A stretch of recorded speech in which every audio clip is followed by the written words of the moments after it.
Assalamualaikum warahmatullahi wabarakatuh. Alhamdulillahi wa kafa. Wassalatu wassalamu ala rasulina al-mustafa wa ala alihi wa sahbihi ahli sidki wal wafa. Ashhadu an la ilaha illallah wahdahu la syarika lah wa ashhadu anna sayyidana wa nabiyyana Muhammadan abduhu wa rasuluhu la nabiyya ba'dah. Allahumma salli wa sallim wa barik ala sayyidina Muhammadin al-fatih lima ughliq wal khatim lima sabaq nasiril haqq bil haqqi wal hadi ila siratikal mustaqim wa ala alihi wa sahbihi haqqa qadrihi wa miqdarihil azim, amma ba'du. Qalu subhanaka la ilma lana illa ma 'allamtana innaka antal alimul hakim. Rabbi shrah li sadri wa yassir li amri wahlul 'uqdatam min lisani yafqahu qawli bi rahmatika ya arhamar rahimin. Yang terhormat orang tua kita Bapak Haji Saddi Safri, dan yang terhormat guru kita Bapak Ustaz Asyari Musa, Bapak hadirin jamaah salat subuh yang berbahagia. Mudah-mudahan orang-orang tua kita semuanya mata'anallahu bituli hayatihim, Allah panjangkan umurnya di dalam taat kepada Allah Subhanahu wa taala. Dan buat bapak-bapak juga sekalian yang hadir pada pagi hari ini, tentu kita tidak lepas dan tidak lupa berdoa kepada Allah Subhanahu wa taala. Mudah-mudahan Allah panjangkan umurnya di dalam taat, Allah berkahkan waktunya, Allah berkahkan segala-galanya senantiasa dalam kehidupan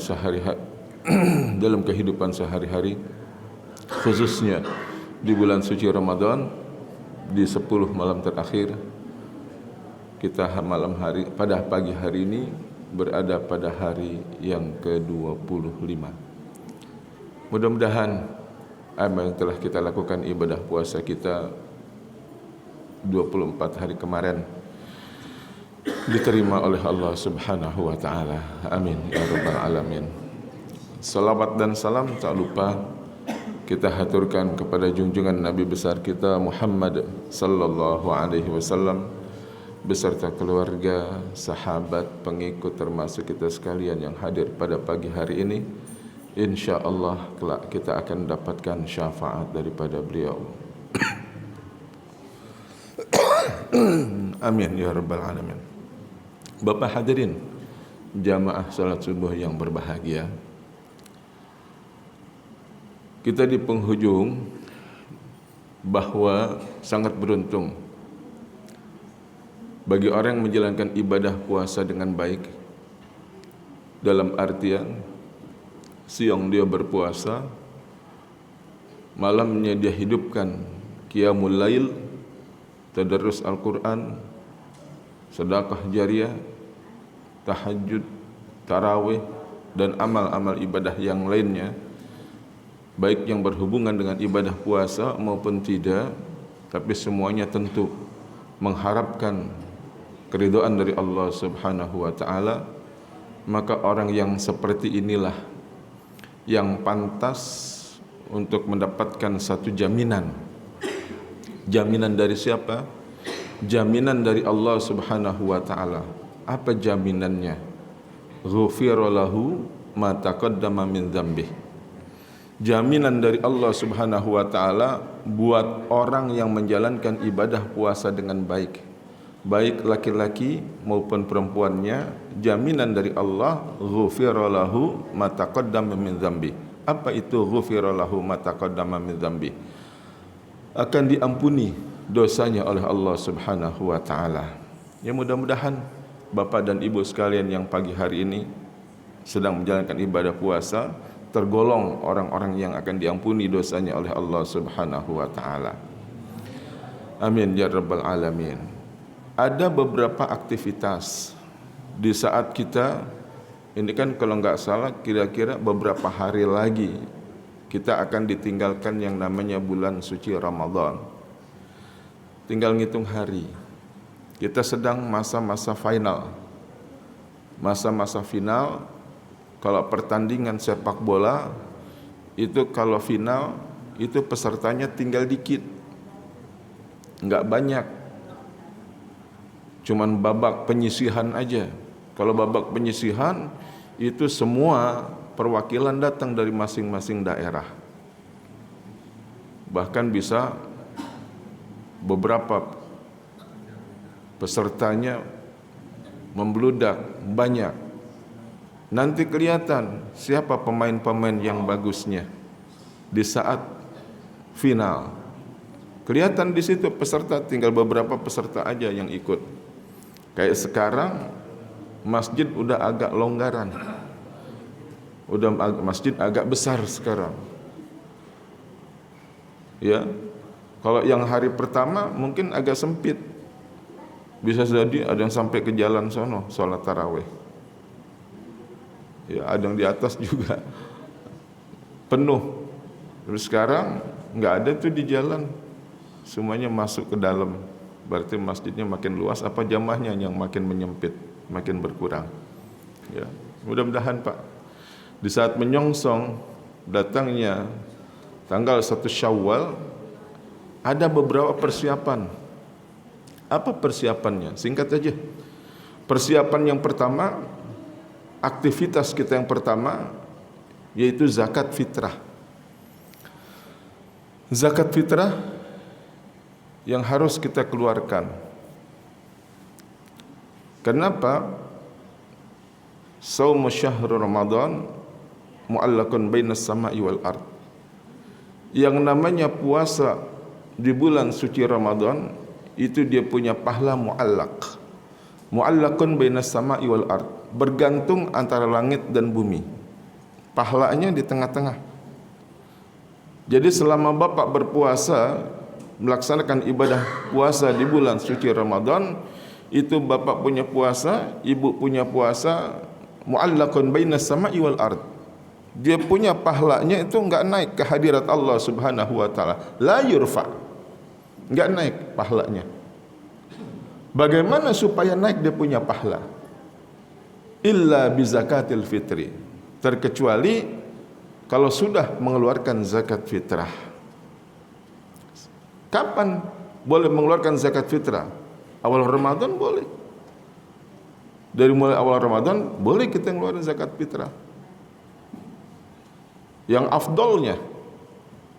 afdolnya pada tanggal 1 Syawal sebelum khatib naik ke atas mimbar, itu kita afdolnya untuk mengeluarkan zakat fitrah. Tapi jarang orang. Kalau hari raya Idul Fitri tanggal 1 Syawal, orang-orang sibuk nenteng-nenteng beras, mau sholat Id, wah, badang bawa beras, ada yang bawa duit. Zakat fitrah ini nih, zakat fitrah ini kalau mau ngambil fadilah gitu, mau ngambil utamanya, ya repot.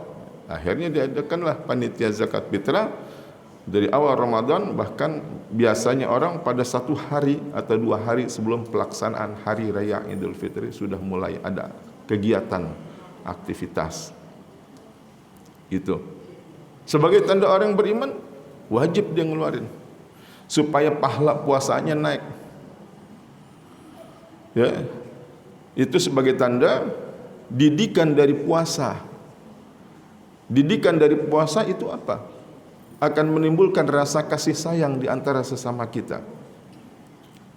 Kenapa?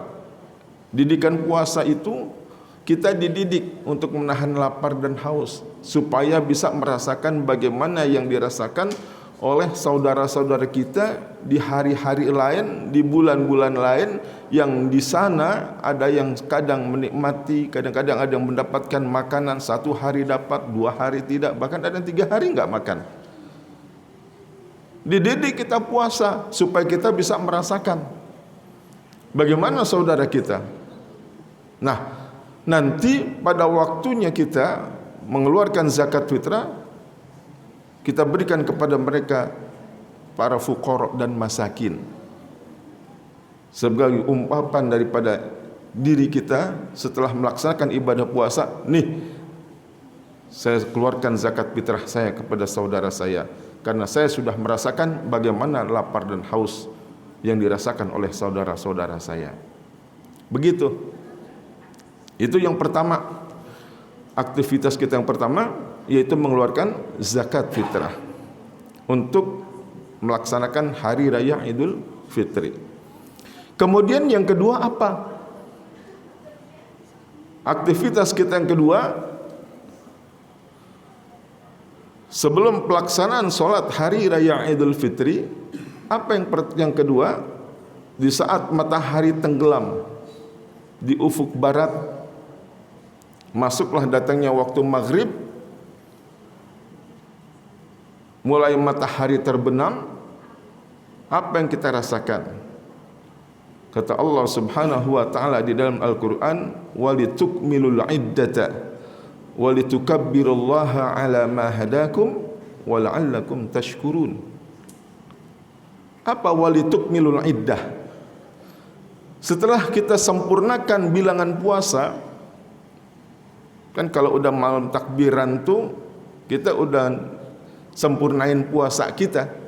Udah kita yakin kalau besok kita akan berhari raya. Maka di saat malam takbiran itu, ya, setelah kita litukmilul iddata, ngapain? Kita sempurnakan bilangan puasa kita, walitukabbirullaha ala ma hadakum.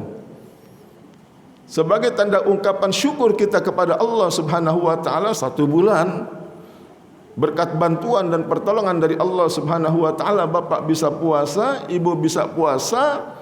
Ungkapan rasa syukurnya pada malam takbiran ngapain? Takbiran. Setiap masjid takbiran, ada yang mulai takbiran di rumah, ada yang di musola, ada yang di masjid, ada yang di jalan, ada yang pakai truk, ya, bawa bedug, ada takbiran. Itu ungkapan rasa syukur kepada Allah Subhanahu wa taala, mengagung-agungkan asma Allah. Sebagai rasa syukur kepada Allah, Allah udah kasih mampu bapak berpuasa. Tanpa bantuan dan pertolongan Allah nggak bakal sanggup kita. Itu malam takbiran. Bagaimana rasanya malam takbiran? Rasa haru. Ada yang nangis. Nangis bukan nangis sedih. Ada yang nangis nggak punya baju. Ada yang nangis nggak berebus ketupat. Ada juga. Tapi sebagian orang nangis pada malam takbiran itu terharu, bersyukur kepada Allah masih ketemu datangnya malam takbiran. Tahun kemarin bapak sama ibu berdoa, ya Allah Pak, mudah-mudahan ya, coba dah kalau lagi malam takbiran sambil bebenah di rumah sama istri sambil ngelap-ngelap, sambil bersih-bersih, bapak ngomong sama ibu, Bu, Masya Allah, nggak terasa kita udah ngerasain datangnya malam takbiran. Nangis sang istri, berdoa minta kepada Allah, Pak, mudah-mudahan ya Pak, Allah panjangkan umur kita sehingga bisa ngalamin lagi datangnya malam takbiran. Besoknya insya Allah kita semua ngalamin. Berarti doa bapak tahun kemarin malam takbiran yang bapak minta kepada Allah dikabulin tuh namanya. Dikabulin. Kenapa? Masih ngerasain ketemu datang malam takbiran. Tuh. Enak gak Pak kalau datangnya malam takbiran? Masya Allah, gembira banget rasanya. Nggak bisa kebayang. Semua memori terputar kembali masa-masa lalu. Orang kalau dengar suara takbiran itu akan mengenang masa-masa lalu. Teringat kampung halaman, teringat tempat di mana kita mandi. Coba pas malam takbiran, kira-kira apa yang Bapak ingat? Masa-masa lalu ingat Pak, kampung halaman, sehingga Bapak berusaha bagaimana caranya biar bisa pulang kampung. Macet nggak jadi masalah. Iya, coba. Ini kita nggak bisa bayangin, nggak bisa prediksi, sehingga pemerintah berusaha bagaimana caranya biar nggak bisa macet. Kan dari tahun ke tahun yang namanya tol, coba kita lihat di televisi, dari tahun ke tahun yang namanya tol, pulang pergi itu nggak mungkin nggak macet, pasti macet. Kan udah tahu, ya itulah seninya. kangen sama kampung halaman. Ingat kampung halaman, biar bagaimana usahanya dia nggak peduli mau macet ya mau kagak, yang penting kita pulang kampung. Ayo, teringat dengan irama takbir tersebut, dia teringat kampung halaman di mana tempat dia tinggal dan di mana tempat dia mandi di kali dulu. Oh, di sini dulu saya mandi, di sini dulu saya di lapangan tempat saya main bola. Teringat semua memori, putar kembali setelah mengumandangkan suara takbir. Betul nggak? Kalau dengar suara takbir begitu, Pak? Allahu Akbar, Allahu Akbar, Masya Allah. Itu semua ya sebagai ungkapan rasa syukur kita kepada Allah Subhanahu wa taala, aktivitas kita yang kedua setelah kita membayar zakat fitrah. Kemudian yang ketiga apa lagi? Setelah kita bertakbir, masuklah datangnya waktu pagi. Apa? Untuk melaksanakan salat Idul Fitri. Apa yang kita lakukan? Mandi dulu sunnahnya. Kita mandi sunnahnya, tapi jangan lupa sebelum kita pergi ke masjid untuk melaksanakan salat Idul Fitri, salat subuh dulu. Ini sepi, Pak, salat subuhnya. Giliran salat Idnya, Masya Allah. Ya, udah pagi-pagi ngantri, yang kagak pernah salat Id, yang kagak pernah salat subuh, yang kagak pernah salat dikatakan salat setahun sekali, masih mending dah. Masih mending dia pergi. Ya. Ada yang begitu? Ada. Ya. Saya bilang, "Mas, mau kemana?" Ya, setahun sekali. Setahun sekali salat Id. Allahu Akbar. Ya. Subuhnya kemana? Subuhnya coba tanya guru kita Ustaz Ashari. Kalau salat subuh di sini berapa soft kira-kira? Paling 2-3 soft. Coba 1-2-3 jam kemudian ntar waktu salat Id. Sok lihat tuh di depan Jarum. Ya, kita kan dari Almanar biasanya ngadain di depan Jarum. Coba tuh kalau lihat salat Id dari ujung sampai ke sana. Kalau bisa salat subuhnya begitu. Salat subuhnya, jangan salat Idnya, salat subuhnya begitu. Itu orang kafir, musuh Islam bakal lari terbirit-birit kalau ngelihat salat subuhnya kayak begitu. Kayak di Mekah, kalau salat subuh nggak ada sepinya. Salat subuh di sana nggak ada sepinya. Ya dikatakan di sana nggak ada salat subuh, yang ada salat fajar. Bapak cari di sana salat subuh di mana? Di Masjidil Haram. Kagak ada. Bapak tanya, di sini salat subuh jam berapa? Lah, subuh mesti maujud. Subuh nggak ada. Yang ada salat fajar. Ya, jadi salat subuh dulu, Pak. Kalau Bapak ngerjakan salat Id, salat subuhnya kagak, sama aja Bapak mencari jarum kapak di tangan Bapak buang. Cari yang sunnah, yang wajib ditinggal. Iya, kebanyakan begitu. Yang wajib dulu, sholat subuh dulu, habis sholat subuh, Bapak mandi. mandi sunnah. Ya, habis mandi sunnah, pakai baju yang rapi, pakai wangi-wangian, pergilah. Bahkan dianjurkan kita kalau menuju tempat sholat Id, sholat sunnah, itu cari tempat jalan memutar. Cari jalan memutar. Kalau umpama salat Idnya nanti di Jarum, muter aja dulu ke sono. Jalan. Oh ya, muter ke sana dulu tuh. Kemana? Ke Peninsula. Lewatin Masjid Al-Hidayah, muter ke sono. Ya, jalan dulu. Kalau ada yang tanya, mau kemana Mas? Mau salat Id. Di mana? Di Jarum. Wah, kok muternya kemana? Kata Pak Ustadz, sunnahnya gitu, kita muter dulu. Emang begitu. Nah, entar pulangnya boleh cari jalan terdekat. Kalau perginya cari sunnah kita. Karena apa? Jalan Bapak, langkah Ibu menuju tempat sholat Id itu dihitung pahalanya. Setiap langkah dihitung. Nah, datanglah ke tempat sana. Namun disunnahkan lagi yang kedua, kita sarapan dulu. Kalau untuk sholat Idul Fitri, sarapan. Karena Rasulullah mau sholat Idul Fitri, dia sarapan dulu. Makan beberapa butir kurma. Ya, ada yang nanya, ketupat 2 piring boleh nggak? Itu mah bukan sarapan lagi ya, sekalian makan siang namanya. Ya, silahkan. Yang penting jalankan sunnah-sunnah tersebut. Ini perbuatan-perbuatan yang baik semuanya. Selesai, kemudian kita ikuti pelaksanaan salat hari raya Idul Fitri. Apa yang terjadi? Dengarkan semuanya khutbah dengan tenang dan khusyuk.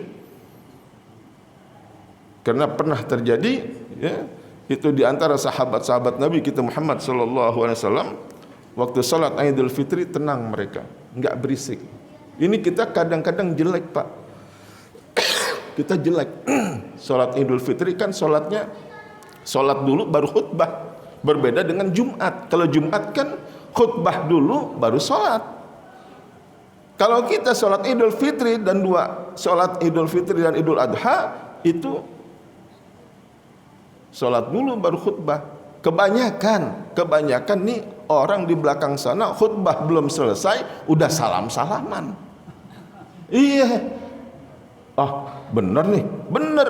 Saya suka lihat. Kalau saya di atas mimbar kan kelihatan ke belakang. Oh, di belakang lagi salaman. Ya, salaman. Dicuekin khotibnya. Ya, paling yang depan doang. Ini kurang adab namanya. Kurang adab. Ya, jadi tunggu sampai selesai. Makanya dianjurkan untuk sholat, ya, 2 Id itu salat baik khutbah Idul Fitri maupun khutbah Idul Adha atau salat Jumat, khutbahnya kalau bisa khutbah jangan panjang-panjang. Kenapa? Dia itu tadi. Untung aja salat Idul Fitri. Coba kalau salat Jumat, dia kagak ikut salat Jumatnya. Iya, nah dia pulang duluan. Karena di salat Idul Fitri khotib belum selesai baru naik khutbah kedua udah salam-salaman di belakang. Enggak pantas. Jadi tunggu sampai selesai, Pak. Ya. Nah, apa yang terjadi? Aktivitas yang keempat setelah kita melaksanakan sholat hari raya Idul Fitri, apa yang kita lakukan? Habis sholat Id ngapain? Kita saling bersilaturahim, saling bermaaf-maafan. Karena pernah terjadi di zaman Rasulullah sallallahu alaihi wasallam, pernah waktu Rasulullah sallallahu alaihi wasallam turun dari tangga mimbar, ya, Rasulullah amin 3 kali. Rasulullah amin 3 kali. Seorang sahabat bertanya, "Ya Rasulullah, tadi di saat kau turun dari mimbar amin 3 kali. Kira-kira amin apa ya Rasulullah?" Kata Rasulullah, "Emang ente enggak tahu?" "Enggak ya Rasulullah. Tadi itu waktu aku turun dari tangga mimbar, datang malaikat Jibril menghampiri aku." Malaikat Jibril datang menghampiri aku. Apa kata malaikat Jibril? "Ya Rasulullah, maukah kau mengaminkan aku punya doa?" Kata Rasulullah, "Mau ya Jibril." Silahkan. Malaikat Jibril berdoa. Apa doa malaikat Jibril? "Ya Allah, ini pada tanggal 1 Syawal, jangan kau terima amal ibadah seorang hamba yang belum minta maaf kepada ibu bapaknya." Pada tanggal 1 Syawal. Itu doa malaikat Jibril yang pertama. Kenapa kita harus minta maaf kepada ibu bapak? Ini kadang-kadang kita setahun sekali emang minta maafnya. Padahal kalau minta maaf kepada ibu bapak jangan setahun sekali. Setiap waktu, setiap saat kita minta maaf dan minta ridhonya. Kalau masih ada emak bapak kita, jangan bikin dia sakit hati. Ntar habis lebaran baru kita minta maaf aja. Enak aja. Belum sampai kita maaf sama emak bapak kita udah meninggal dunia.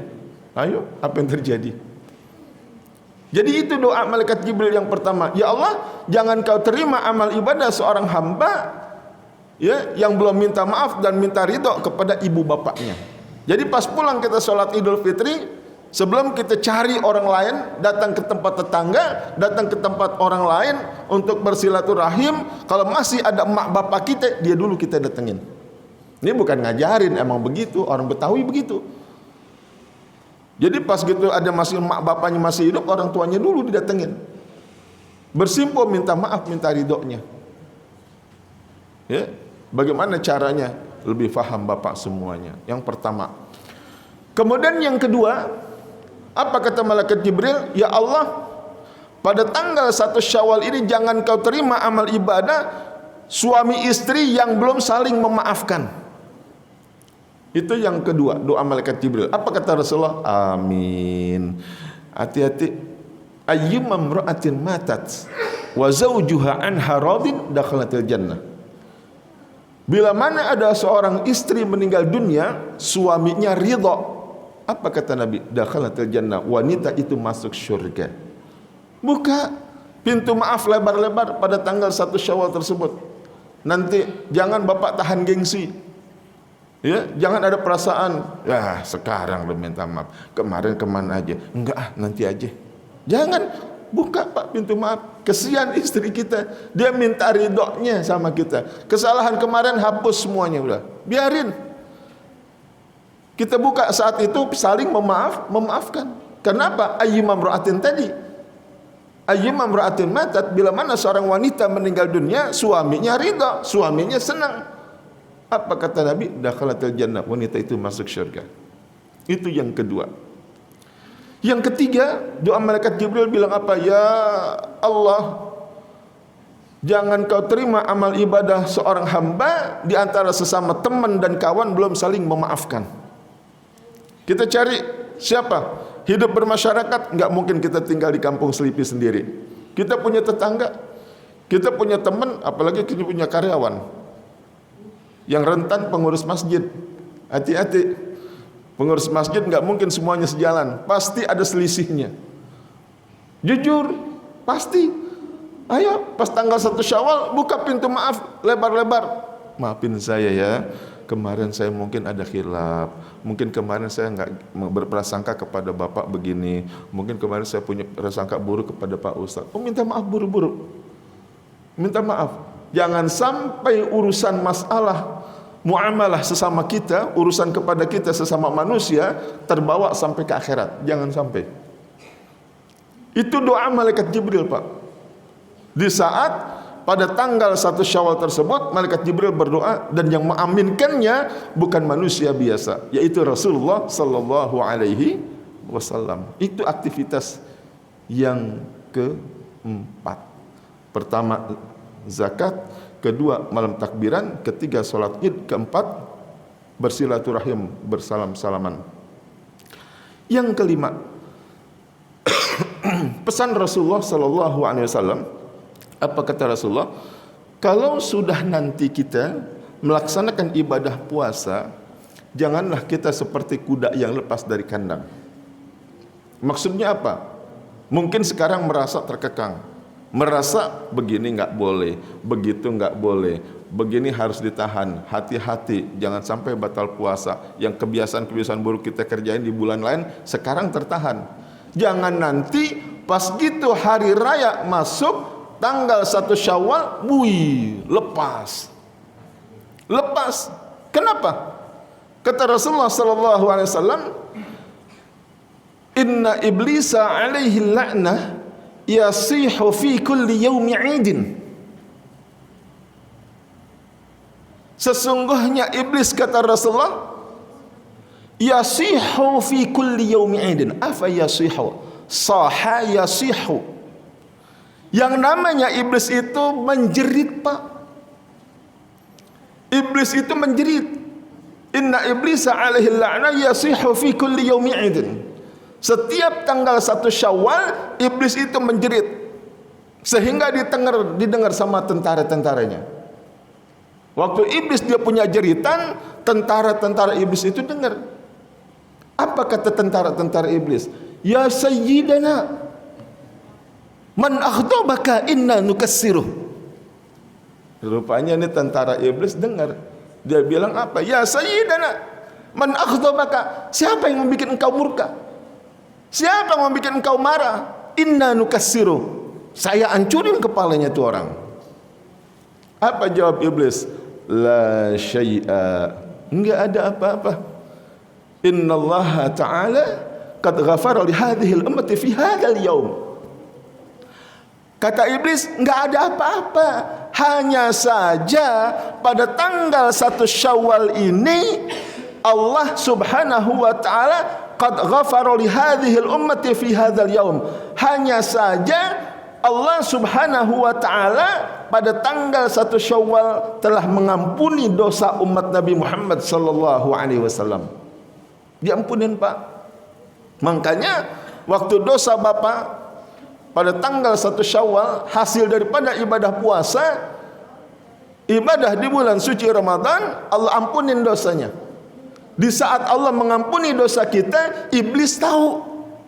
Akhirnya apa iblis? Menjerit dia, sakit hati dia, marah dia, merasa nggak berhasil. Bujuk tipu dayanya dia selama bulan suci Ramadan. Apa kata tentaranya?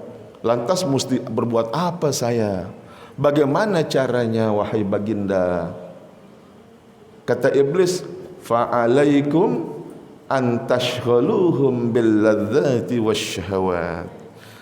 Saya minta kepada ente-ente semua nih, tentaranya dibilang begitu sama iblis. Ana minta kepada ente-ente semua nih, tentara-tentaraku, ya, fa'alaikum, aku minta kepadamu antashghaluhum bil ladzati wasyahawat. Bikin mereka sibuk. Bikin mereka sibuk kembali. Dengan apa? Bil ladzati wasyahawat.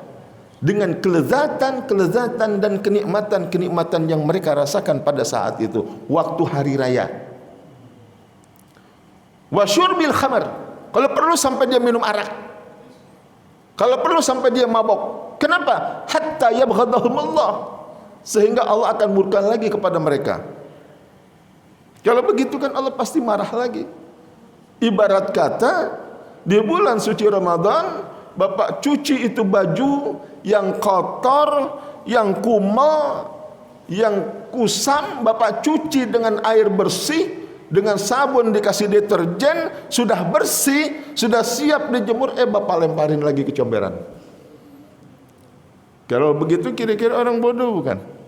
Orang bodoh. Baju Bapak jiwa udah dibersihkan di bulan suci Ramadan, dididik dengan ibadah puasa, kemudian dibersihkan jiwa Bapak dengan mengeluarkan i'ta'ul mal atau mengeluarkan zakat fitrah, tuhratan lis-shaim, sebagai pembersih buat orang yang berpuasa. Sudah dibersihkan jiwa kita, dibersihkan diri kita, udah dibersihin, kita kotorin lagi, kita lempar lagi, berbuat maksiat lagi. Berarti iblis dia punya gangguan, dia punya tipu daya, mulai beraksi kembali. Makanya hati-hati, pada tanggal 1 Syawal biasanya orang sudah lupa. Dia adakan pesta pora, dia bikin acara, kalau perlu sampai malam hari, sampai pesta, makan-makan, bahkan sampai minum-minuman keras mereka kembali. Itu yang mereka lupakan hal itu semuanya. Ini yang akan kita hadapi dalam menyongsong daripada hari raya Idul Fitri. Nah, jadi seperti itulah kegiatan-kegiatan yang akan kita hadapi. Kita mohon Pak kepada Allah Subhanahu wa taala, itu enggak jauh dari 5 perkara itu, enggak jauh, semuanya pasti akan kita lakukan itu semua. Makanya kita minta kepada Allah Subhanahu wa taala, mudah-mudahan Allah panjangkan umur kita, Allah berikan kita kesehatan, afiat dan panjang umur, dan senantiasa Allah berikan keberhasilan buat kita semua, dan kesuksesan didikan kita di bulan suci Ramadan. Yang tadinya rajin beribadah salat berjamaah, selesai dari Ramadan jangan lupa tetap salat berjamaah ke masjid. Yang tadinya malas bersedekah di bulan lain, pas masuk Ramadan rajin bersedekah, rajin beramal, rajin berinfak. Kalau setelah seluruh bulan Ramadan jangan lupa tetap berinfak dan bersedekah dijalankan. Kemudian di bulan lain Bapak malas untuk bertadarus Al-Quran, di bulan lain Bapak malas untuk membaca Al-Quran. Pas gitu masuk bulan suci Ramadan, Bapak rajin membaca Al-Quran, Bapak rajin bertadarus Al-Quran, Bapak rajin menelaah buku-buku agama. Selesai dari Ramadan jangan berhenti, terus baca Al-Quran, jangan dilepas. Kalau cara demikian, setelah bulan Ramadan itu tidak Bapak lepas, sholat berjamaah tetap rajin, berinfak tetap rajin, bertadarus Al-Quran tetap rajin, berarti Bapak berhasil didikan di bulan suci Ramadan. Kalau enggak berhasil, ya udah, Ramadan selesai, jamaah selesai, tadarus Al-Quran selesai, sedekah juga selesai. Itu berarti didikan di bulan suci Ramadan enggak berhasil. Dan ada bukan ibadah haji saja yang dikatakan mabrur, ibadah puasa juga ada yang mabrur. Makanya orang ibadah haji mabrurnya kapan? Mabrurnya nanti setelah pulang. Kalau lagi di sana mah enggak dikatakan mabrur. Orang puasa juga dikatakan puasanya mabrur, dikatakan puasanya diterima bukan lagi bulan Ramadan, entar. Setelah Ramadan, bulan Syawal, terus Zulqa'dah, Zulhijjah, Muharram, Safar, terus itu akan kelihatan bagaimana pendidikannya setelah Ramadan. Apakah makin meningkat ibadahnya? Kalau ibadahnya makin menurun, berarti didikan di bulan suci Ramadan enggak berhasil. Yang tadinya malas, yang tadinya rajin di bulan suci Ramadan berjamaah, selesai Ramadan selesai jamaahnya, itu berarti tidak berhasil. Ya Pak ya, kita mohonlah kepada Allah Subhanahu wa taala, mudah-mudahan ini kebetulan ada anak-anak kita lagi mondok pesantren kilat. Kita doakan mereka, mudah-mudahan mereka setelah dari sini mungkin ada yang lanjut ke pesantren yang selanjutnya, mudah-mudahan mereka menjadi anak-anak yang sukses buat kita semuanya. Dan kita juga mohon kepada Allah Subhanahu wa taala, mudah-mudahan Allah berikan kita kesehatan dan afiat, Allah panjangkan umur di dalam taat, dan Allah jadikan kita menjadi orang-orang yang muttaqin, orang-orang yang bertakwa sesuai dengan janji Allah Subhanahu wa taala. Allah akan memberikan nilai takwa bagi orang-orang yang menjalankan ibadah puasa di bulan suci Ramadan. Amin ya rabbal alamin. Demikian hanya itu yang dapat saya sampaikan, mudah-mudahan bermanfaat buat kita semua. Wallahul muwaffiq ila aqwamit thoriq. Wa lakum minkum. Wassalamualaikum warahmatullahi wabarakatuh.